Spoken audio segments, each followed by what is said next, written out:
Hello, hello! Welcome to another episode of History in the Dark. I am your host, Darkness the Curse. And before we begin, as always, thank you so much to my generous patrons, my British rail critics, and of course, my underwater train finders. You are the reason why this content remains in the final countdown.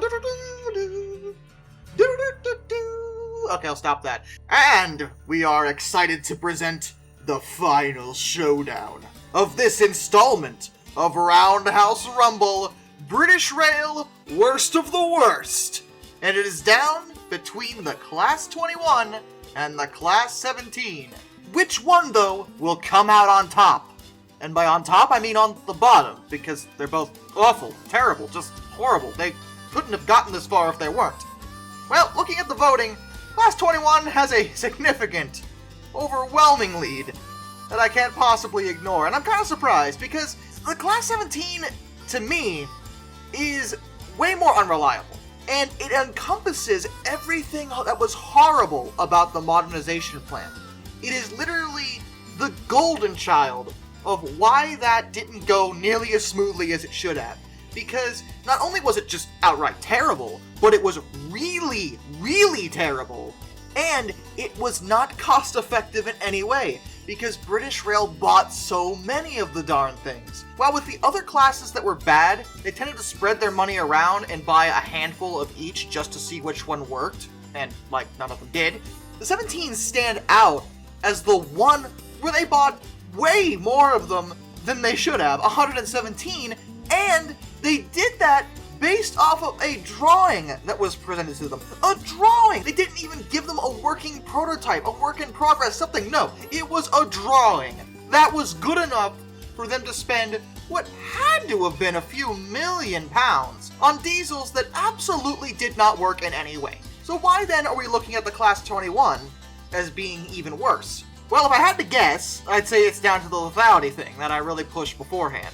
The fact is, the 21s can very easily kill you with fire. Horribly. And the 17s, yeah, they didn't work, but they probably wouldn't murder you.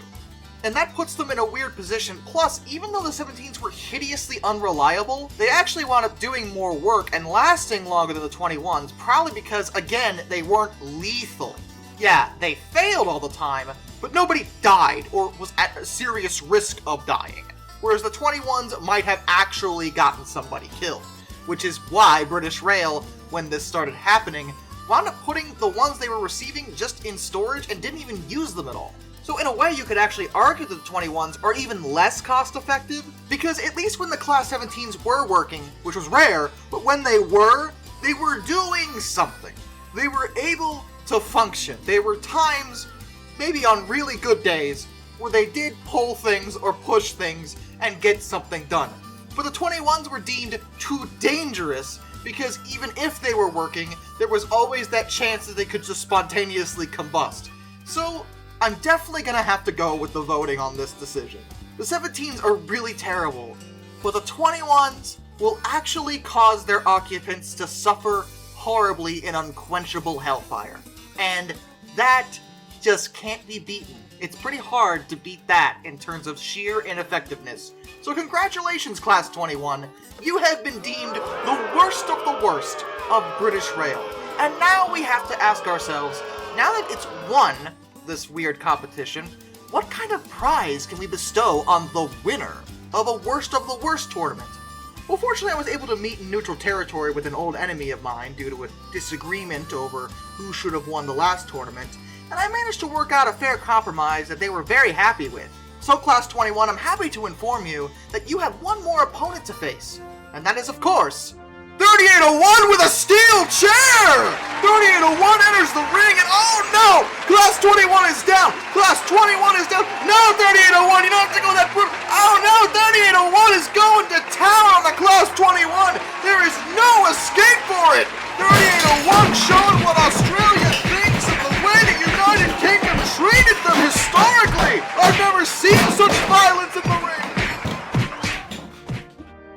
Before we close, a special thank you to all my underwater train finders. Thomas Ward, Lord Captain Von Thrust III, Somedude 267, Brightline Blue, Joshua Long, Ohio Trucker 1, Royal Hudson 2860, Lord Hoth 444, Arthur Roy, Benjamin Owens, Panzer Kitsune 131-232, Mr. Black Rose Tribal Typhoon, Dark Lightning 1536, Master of None, Josh Johnson, and Lock Kraken.